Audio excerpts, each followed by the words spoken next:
Genesis 2:1, and so the whole universe was completed.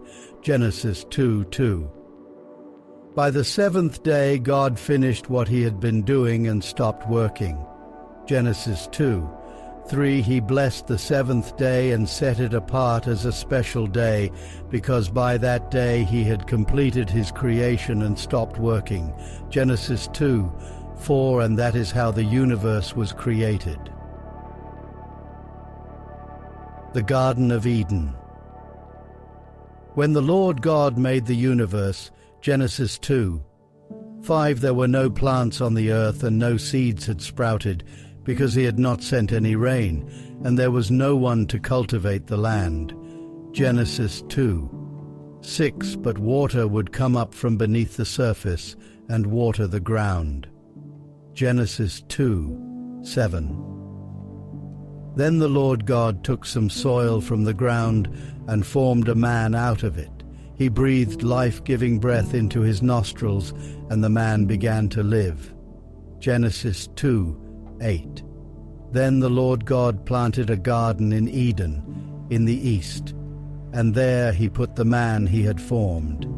Genesis 2:9. He made all kinds of beautiful trees grow there and produce good fruit. In the middle of the garden stood the tree that gives life, and the tree that gives knowledge of what is good and what is bad. Genesis 2:10. A stream flowed in Eden and watered the garden. Beyond Eden it divided into 4 rivers.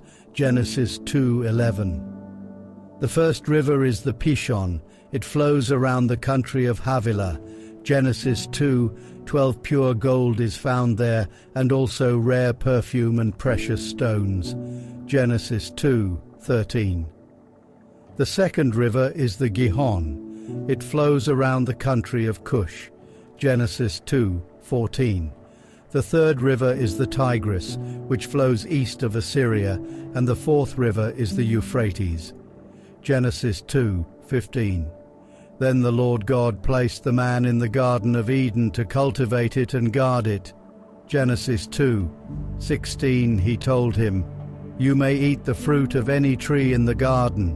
Genesis 2:17. Except the tree that gives knowledge of what is good and what is bad.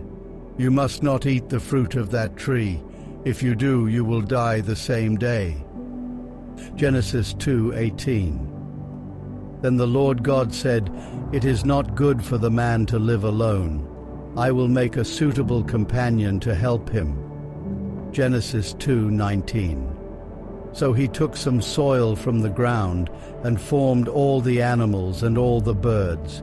Then he brought them to the man to see what he would name them, and that is how they all got their names. Genesis 2:20. So the man named all the birds and all the animals, but not one of them was a suitable companion to help him. Genesis 2:21. Then the Lord God made the man fall into a deep sleep, and while he was sleeping, he took out one of the man's ribs and closed up the flesh.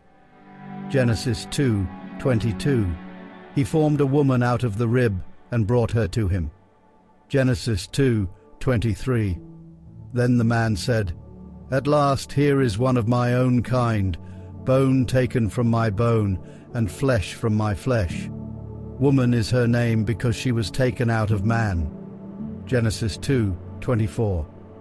That is why a man leaves his father and mother and is united with his wife, and they become one. Genesis 2:25.